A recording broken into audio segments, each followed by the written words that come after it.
Hey, what's up everyone, Warwick Grossen here, and today we're going to be going over maximizing your foot contact time as well as producing force into the ground when sprinting, and we're going to start the video right now.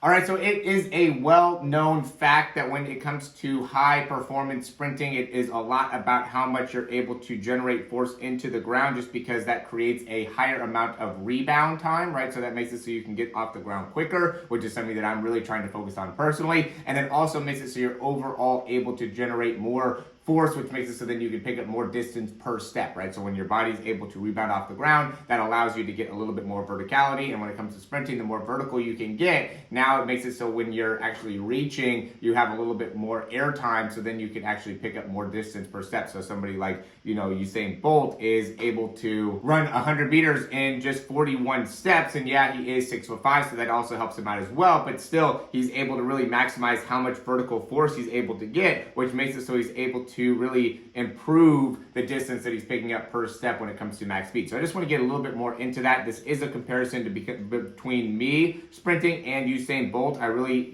think that in a lot of ways, Usain Bolt ends up being the gold standard when it comes to top end speed. And so just being able to really look and break down some of the key characteristics that are different between his sprinting in comparison to my sprinting, I think will only help you guys in being able to understand how you can improve your own, as well as me being able to improve my sprinting. So big thing that stands out here, and for me personally, I know my right side is definitely my better side, so we want to go deeper into that. And what stands out here, so we can see, as he's touching the ground and what he's doing as he's touching the ground. So he is really reaching, and he almost kind of loses his dorsiflexion before he touches the ground. So a lot of us, put a big focus on being able to kind of keep that toe up when we're landing, and it does look like, right before he touches the ground, he does actually plantar flex a little bit, which I thought was really interesting to really slow that down and see, because that just means that now when he's landing, he isn't landing as much in kind of that back part of the foot. He's landing a little bit closer towards the toe, and then just has a little bit more stability from that area. So now he, you can see when he lands there, he is able to get right back up to his heel really quickly because of the angle that his foot comes into during that foot contact time. Now, another thing that stands out to me is how his body's moving. So you can see he's pulling that hand back,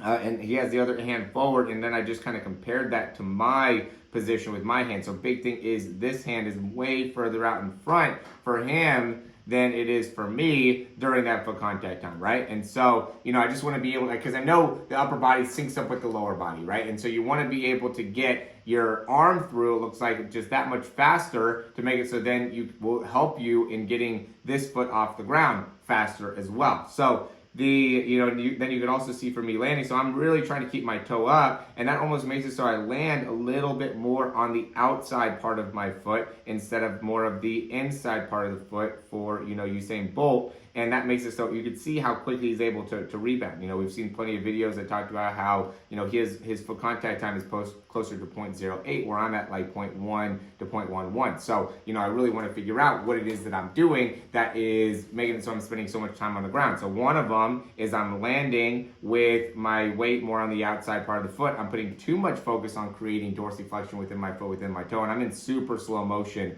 on this one on the right in comparison to, the video on the left is obviously not super slow motion. But, big thing here is, landing a little bit more plantar flex, landing a little bit more on the inside part of the foot, and then just having the stability there to be able to then control and come back up. So when you watch me, I land on the outside part of the foot, and my foot comes inwards a good amount, and I keep that heel really low to the ground, right? And this ends up being hundredths of a second, right? 101, maybe 0.02. But that makes a big difference, right? In my ability to then be able to push up. Now, the other big thing too is we can see how much more vertical force that he's able to generate into the ground because of that knee extension, right? So you can see how he's almost like pushing into the ground as he's driving the leg through and then pushing downwards there, where you can see for me, I'm really not getting full downward movement into the ground. I'm almost extended with my foot, but I'm not all the way extended when my foot hits the ground. So I'm slightly in a bent position there, which also will make it so I'm not going to create as much vertical force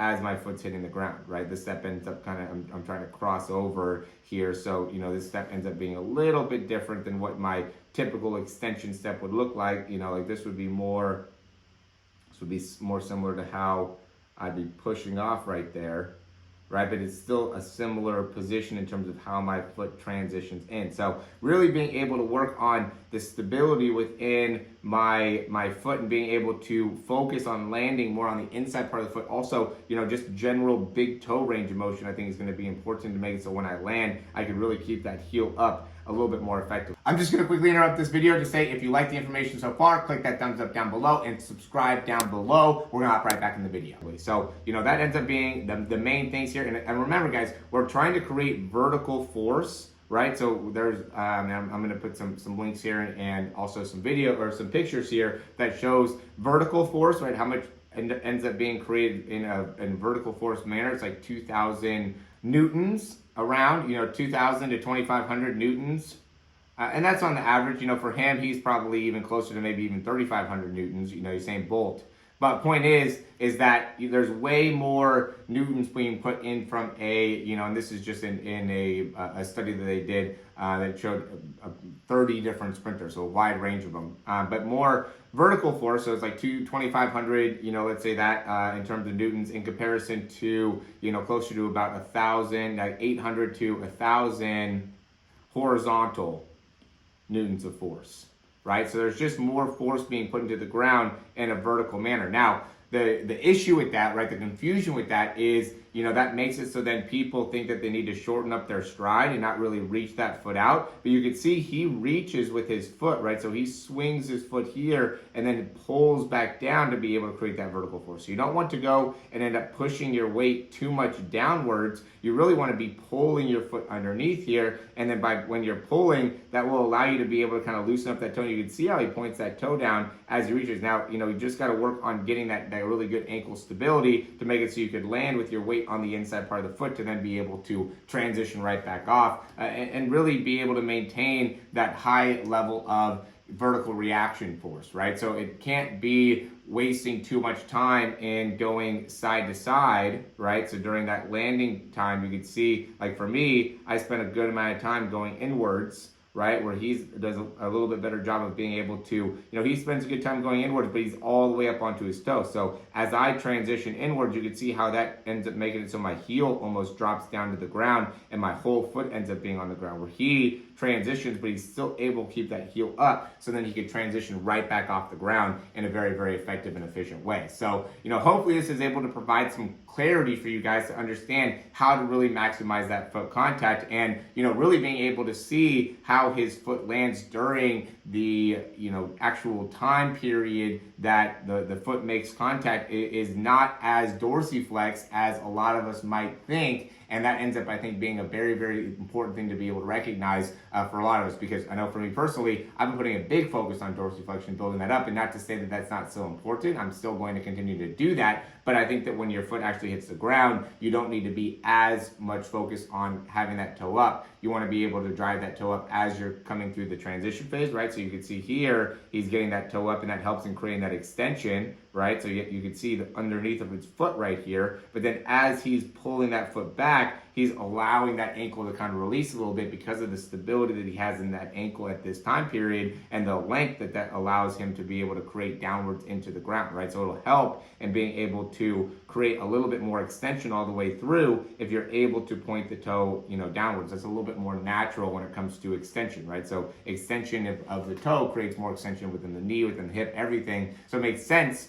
that being able to kind of relax that ankle will help you in being able to fully extend within the knee. So definitely something that I'm going to start implementing within my own sprinting and help me in being able to create more vertical force down into the ground and hopefully be able to build it up so I can get quicker foot contact time. So as always, guys, if you like the information, go ahead and click that thumbs up down below. Subscribe to the channel if you haven't already. And if you have any questions, comments, or recommendations, you can leave those down below. Highly recommend you guys checking out the speed breakdowns. I'm always doing videos just like this for myself, for other athletes. I want to go deeper into making it so you can have a huge amount of clarity into what it is that you need to be able to focus on and improve within the mechanics. At the end of the day, guys, you have to be able to understand from a technical perspective, what is it that you're doing that is incorrect and making it so you're not getting massive results in terms of your sprinting. And so I always am talking about these breakdowns because it is super important for you guys to be able to really have a coach that will go into the technical nuances within your sprinting, and that includes the start, it includes the acceleration phase, and it includes that top end speed phase. And that's something that I really want to be able to do for more and more athletes, because we've been able to see a ton of great results from the speed perspective. And I think just being able to really see you and what you're needing to work on in comparison to a top athlete really gives, again, a lot of clarity into your abilities and what it is that you need to work on from a drill perspective, exercise perspective. So, I'm going to take this information, I'm going to implement it into my own sprint, and we'll be able to find the same type of thing for you and be able to make it so you could have a set of drills, exercises, whatever, to help you in implementing into your sprint. So, and it ends up sometimes being these little nuances, like I said, with the hands, and making it so, you're swinging the hands correctly and you have the right timing there, right? So you can see my hands are a little bit late. So now I know I have to be able to really shorten up, maybe my arm distance, or maybe be able to just pump my arms a little bit faster. It gives a little bit more clarity into what it is that I need to do, so now I can get to work and make improvements. So again, guys, check out that speed breakdown. Click that thumbs up down below if you're still watching. Subscribe to the channel, and thanks for watching the video. We'll talk to you soon.